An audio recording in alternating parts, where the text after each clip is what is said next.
मुसलमानों खामोश इसलिए नहीं है कि वो बुज़दिल हैं। मुसलमान खामोश इसलिए हैं कि वो अपने वतन अजीज हिंदुस्तान से बेपनाह मोहब्बत करते हैं। वो अपने वतन अजीज हिंदुस्तान से बेपनाह मोहब्बत करते हैं और वो कॉन्स्टिट्यूशन की हिफाजत करते हैं, बाबा साहब अम्बेडकर के संविधान की इज्जत करते हैं, इसलिए वो सब्र कर रहे हैं। ज्ञानवापी मस्जिद के सेलर में हिंदुओं को पूजा करने की इजाज़त देने के फैसले पर एसडीपीआई की क़ियादत में कारकुनों ने विजयपुरा शहर के अम्बेडकर सर्कल पर ज़बरदस्त एहतजाज किया।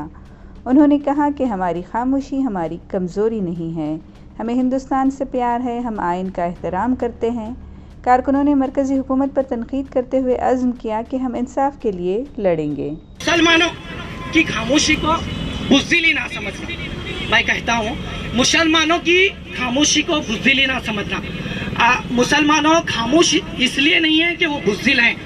मुसलमान खामोश इसलिए हैं कि वो अपने वतन अजीज हिंदुस्तान से बेपनाह मोहब्बत करते हैं। वो अपने वतन अजीज हिंदुस्तान से बेपनाह मोहब्बत करते हैं और वो कॉन्स्टिट्यूशन की हिफाजत करते हैं, बाबा साहब अम्बेडकर के संविधान की इज्जत करते हैं, इसलिए वो सब्र कर रहे हैं। तुम्हारे साथ हुई बेईमानियों को बर्दाश्त कर रहे हैं।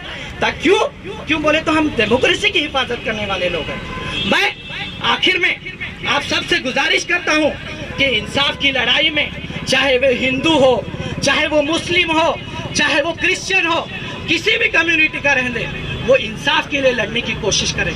तब जाकर हम ये तानाशाही हुकूमतों को खत्म कर सकते हैं, तब जाकर हम ये फिस्ताई ताकतों को खत्म कर सकते हैं, तब जाकर हिंदुस्तान में एक सेकुलरिज्म कायम हो सकता है, हर मजहब का एक इंसाफ कायम हो सकता है। हिफाजत करो, संविधान की हिफाजत करो, संविधान की हिफाजत करो, हिफाजत करो, संविधान